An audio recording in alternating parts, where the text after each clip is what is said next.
అస్సలాముఅలైకుం, welcome back to my channel. ఈరోజు yummy and easy rajma చావల్ని ఎలా ప్రిపేర్ చేసుకోవాలో చూద్దాం. స్టవ్ పైన ప్యాన్ పెట్టేసి ఒక 2 టీ స్పూన్స్ గీ వేసుకోవాలి. అది కొంచెం మెల్ట్ అయిన తర్వాత మన రా మసాలాస్ ఉంటాయి కదండి, షాజీరా, చిన్న చెక్క, ఒక 2 లవంగ్, 2 యాలుక, ఒక స్టార్ అనాసు, అలాగే చిన్న బిర్యానీ ఆకు వేసేసుకొని లైట్గా ఫ్రై చేసుకోవాలి. అవి కొంచెం ఫ్రై అయిన తర్వాత ముందుగానే కట్ చేసుకున్న ఒక బిగ్ సైజ్ ఆనియన్, అలాగే ఒక 2 కట్ చేసుకున్న మిర్చిని కూడా యాడ్ చేసుకోవాలి. ఇప్పుడు ఒకసారి మిక్స్ చేసుకొని కొద్దిగా సాల్ట్ యాడ్ చేసుకొని మూత పెట్టేసుకోండి. ఒక 5 మినిట్స్ తర్వాత ఆనియన్ సాఫ్ట్గా అయిపోతుంది. ఇప్పుడు ఒకసారి మిక్స్ చేసుకొని ఒక స్పూను అల్లం వెల్లుల్లి పేస్ట్ని యాడ్ చేసేసుకోవాలి. కొంచెం పచ్చివాసన పోయేంత వరకు కొంచెం ఫ్రై చేసుకోవాలి. అల్లం పచ్చివాసన పోయి కొద్దిగా ఫ్రై అయిన తర్వాత సన్నగా కట్ చేసుకున్న ఒక మీడియం సైజు టొమాటో ముక్కల్ని యాడ్ చేసుకోవాలి. యాడ్ చేసేసుకొని ఒకసారి మిక్స్ చేసుకొని మూత పెట్టేసుకోండి. ఒక 5 to 8 మినిట్స్ తర్వాత మన టొమాటో పీసెస్ సాఫ్ట్గా కుక్ అయిపోతాయి.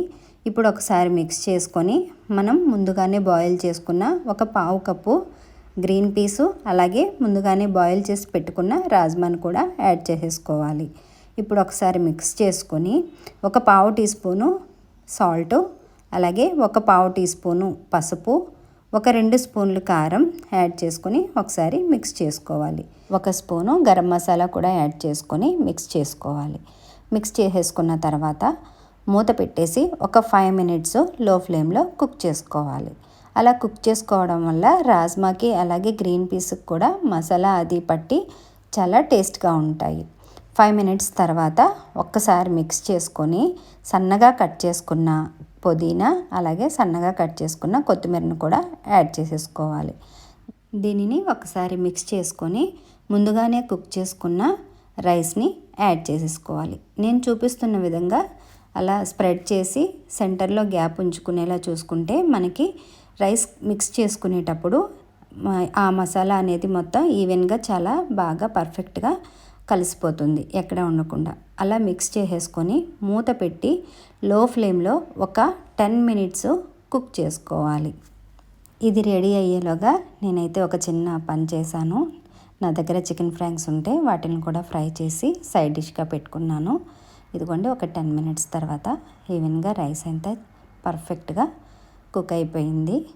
అంతేనండి, చాలా ఈజీగా ఎంతో ఎమ్మీగా ఉండే రాజ్మా చావల్ అయితే రెడీ అయిపోయింది. మీ రాజ్మా చావల్ని ఎంజాయ్ చేయండి.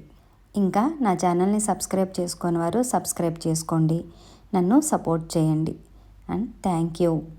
అల్లా హాఫీజ్.